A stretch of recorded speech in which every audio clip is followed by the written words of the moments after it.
Olá, eu sou Leonardo Vieira de Souza, advogado e consultor da GEPAM, e esse é o quadro Fique por Dentro.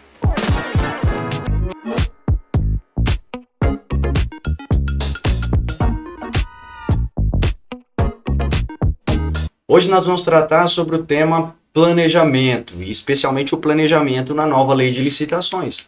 A nova lei ela traz uma série de mecanismos em que o planejamento acaba sendo central, um princípio que será aplicado em várias etapas da licitação. E é justamente isso que nós temos lá no artigo 5º, quando ele nos diz que na aplicação desta lei serão observados os princípios, e dentre os princípios elencados no artigo 5º, nós temos o planejamento. Então a ideia da nova lei é justamente trazer para as compras públicas uma prévia daquilo que vai ser licitado, com um planejamento prévio de quando será licitado, justamente para que você tenha a possibilidade de indicar para o mercado aquilo que você está precisando contratar futuramente, para que você defina a sua necessidade de uma maneira antecedente e que o setor de licitações também tenha o tempo adequado para trabalhar dentro dessa necessidade que foi diagnosticada lá atrás. E tudo isso também vai facilitar o controle social e do Tribunal de Contas, porque já se terá uma ciência daquilo que será licitado futuramente. O artigo 11, ele nos diz no seu parágrafo único que a alta administração do órgão ou entidade é responsável pela governança das contratações. E essa alta administração deve avaliar, direcionar e monitorar os processos licitatórios, inclusive para assegurar que essas contratações tenham alinhamento com o planejamento estratégico. Ou seja, as contratações públicas estarão amarradas com o orçamento. O orçamento será aprovado já tendo essa prévia de estimativa de contratações que eu vou ter. E essa peça específica de planejamento, que é elaborada no ano anterior, que o Tribunal de Contas do Estado de São Paulo, especialmente, já vem indicando que irá cobrá-la, é o Plano Anual de Contratações. Então nós temos aí o Plano de Contratações Anuais, o PAC, o PCA, enfim, a denominação que for dada aí no seu regulamento, como a peça que vai indicar as licitações futuras do próximo ano, já estimando ali um ano antes, para que tanto o departamento de licitação, o setor requisitante, o mercado, como a sociedade, tenham uma dimensão adequada das compras que serão feitas por determinado órgão, ente ou poder público aí, tá?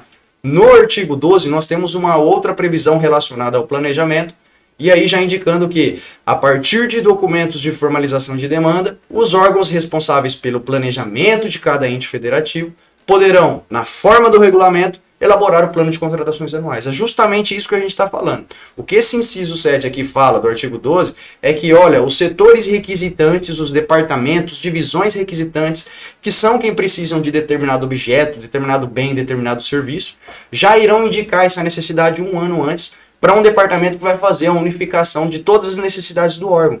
A ideia aqui, além de tudo isso que a gente já disse, é você ter a hipótese de centralizar as compras, de criar economia em escala, de você ver duas mesas de departamentos diferentes e conversar com os departamentos para ver se você não unifica para um objeto só. Não fragmentar essas despesas ou compras públicas, mas centralizar. Trazer uma ideia de que eu vou comprar mais, então eu vou comprar mais barato.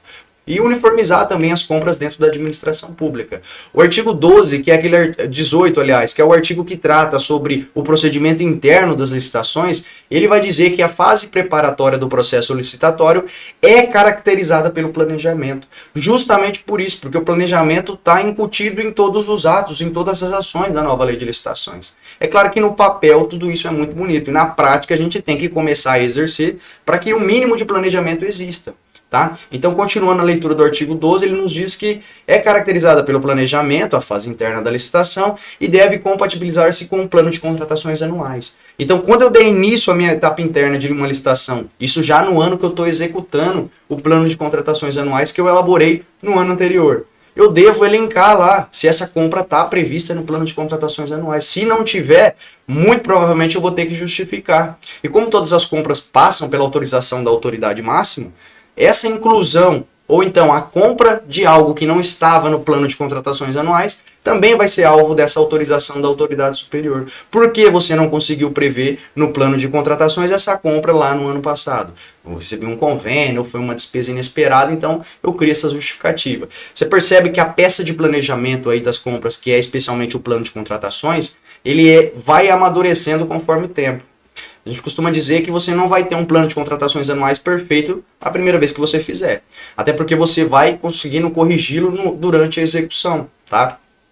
Então ele é muito amarrado com as leis orçamentárias e todas as considerações técnicas e mercadológicas devem constar aí do plano de contratações anuais. Então só para a gente fazer um comparativo, na antiga lei de licitações, que vai daqui a pouquinho se encerrar, nós tínhamos pouca previsão sobre o planejamento das compras públicas. Pesquisa de preço, havia-se uma previsão também muito objetiva e que não detalhava muito como as pesquisas deveriam ser feitas. E tudo isso acabava sendo regulamentado, especialmente no âmbito da União e dos Estados, através de instruções normativas, de orientações internas, que regiam as rotinas e os procedimentos desses órgãos. Não trazia peça de introdução, mas sim de licitação. Então a gente iniciava muitas vezes o processo com um termo de referência, com um edital já pronto. Dividia as compras pela natureza, obras, serviços e a modalidade por valor. A gente tinha um escalonamento. Até tal valor seria uma modalidade, até outro valor seria outra modalidade. Na nova lei, virando a página agora, nós temos um rito específico e unificado, tá? Então nós temos um rito prescrito para que todos os processos licitatórios corram em regra nesse formato. Se eu for mudar alguma ordem procedimental, eu tenho que trazer justificativa para poder fazer esse movimento aí.